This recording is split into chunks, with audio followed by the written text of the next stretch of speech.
2010 Audi A4, broken rear springs. Audi wants you to use a fixture, but I just disconnected a couple things. I disconnected the shock, back control arm, but I had to make this. Take some steel, bent it, added some clamps so they wouldn't spin, compressed it down about 4 inches. Was able to get them in. Now I'm just going to saw those out and make 2 more. First, compress the spring in a handy dandy spring compressor. Get out some pieces of flat stock. Heat yourself up some nice hooks. Put them on. Safety first.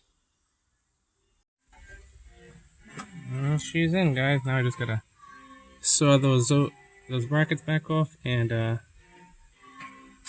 boing she goes. I'm sure you've seen more shady shit than this, but this is the way I had to do it.